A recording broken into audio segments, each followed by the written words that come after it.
جمال الوجود بذكر الإله وتصفو الحياة بنور هدى. بسم اللہ الرحمن الرحیم. حضرت علی بن حسین رضی اللہ عنہما فرماتے ہیں جب قیامت کا دن ہوگا ایک منادی ندا کرے گا تم میں سے فضیلت والے کون ہیں؟ تو انسانوں میں سے کچھ لوگ کھڑے ہوں گے، ان سے کہا جائے گا جنت کی طرف چلو. پھر ان کی ملاقات فرشتوں سے ہوگی تو وہ کہیں گے تم کہاں جا رہے ہو؟ فرشتے ان لوگوں سے پوچھیں گے جو وہ ندا سن کر جنت کی طرف چل پڑیں گے. تو وہ حضرات کہیں گے جنت کی طرف. فرشتے پوچھیں گے حساب سے پہلے، وہ کہیں گے ہاں. وہ پوچھیں گے تم کون ہو؟ وہ کہیں گے ہم فضیلت والے ہیں. فرشتے کہیں گے تمہاری کون سی فضیلت ہے؟ وہ جواب دیں گے کہ جب ہمارے ساتھ جہالت کا برتاؤ کیا جاتا تھا ہم بردباری اختیار کرتے تھے، جب ہم پر ظلم کیا جاتا تھا ہم صبر کرتے تھے، جب ہمارے ساتھ کوئی برائی کی جاتی تھی ہم معاف کر دیتے تھے. فرشتے کہیں گے کہ تم جنت میں داخل ہو جاؤ. ایک چیز یہاں پر عرض کر دوں، کبھی کبھی بڑوں سے اس کے برعکس اگر کوئی معاملہ دیکھو تو اس کی وجہ کچھ اور بھی ہوتی ہیں. اگر بڑوں سے کچھ اس کے برعکس معاملہ دیکھو تو اس کی وجہ کچھ اور بھی ہوتی ہیں. اس کی وجہ یہ ہوتی ہے کہ زیادتی پر درگزر کر دینا.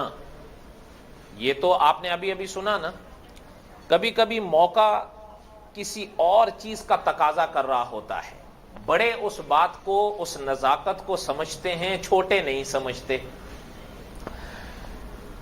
علماء نے اس کی مثال میں کئی واقعات لکھے ہیں کہ اگر بڑوں سے آپ ایسی چیز دیکھو کہ وہ درگزر نہیں کر رہے ہیں، اس کے برعکس معاملہ کر رہے ہیں تو بدظن مت ہو جانا. اس موقع کی نزاکت کو جتنا وہ جانتے ہیں آپ اور ہم نہیں جانتے. ایسی مثال آپ کو حضور صلی اللہ علیہ وسلم کی زندگی میں بھی ملے گی، ایسی مثال آپ کو علماء کی زندگی میں بھی ملے گی. میں ایک واقعہ عرض کرتا ہوں تاکہ بات کو سمجھنا آسان ہو.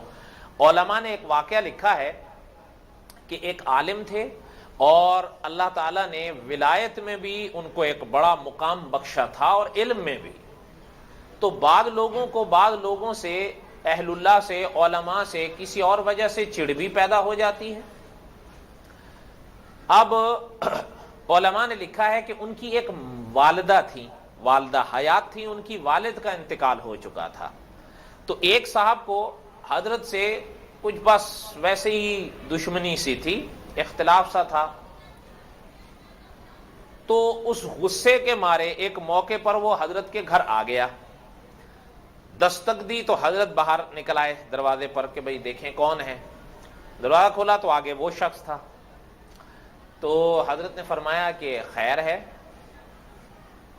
تو وہ آگے سے کہنے لگا کہ میں آپ کی ماں سے نکاح کرنے آیا ہوں. مقصد اس کا تھا حضرت کو دکھ دینا. حضرت تھانوی رحمۃ اللہ علیہ فرماتے ہیں کہ انہوں نے سنا تو فرمایا کہ بھئی بات یہ ہے کہ شرعاً تو تمہارا مطالبہ ناجائز نہیں ہے، لیکن اس بات کا تعلق میری والدہ سے ہے، میں ان سے پوچھتا ہوں، اگر وہ اقراری ہیں تو ہم کون ہوتے ہیں شریعت کے مسئلے میں آڑے آنے والے. بات سمجھ رہے ہیں؟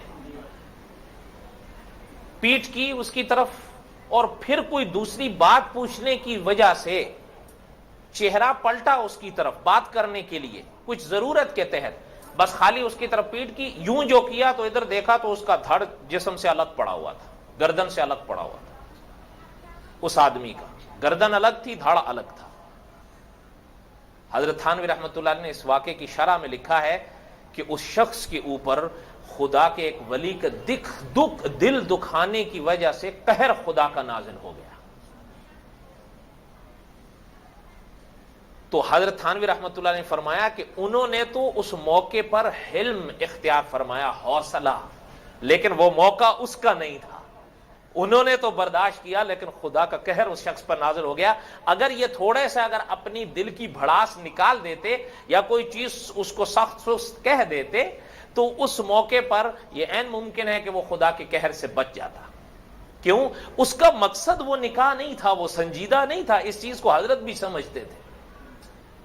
سمجھ رہے ہیں بات کو؟ اچھا، اب وہ تھے بڑے، اگر اس موقع پر وہ کچھ کہتے، ظاہر ہے دیکھنے والے کہتے یار چلو ٹھیک ہے اس نے تو بدتمیزی کی ہے، لیکن حضرت تو حضرت تھے، ان کو بڑا دل رکھنا چاہیے تھا. ایسی بات ہے یا نہیں؟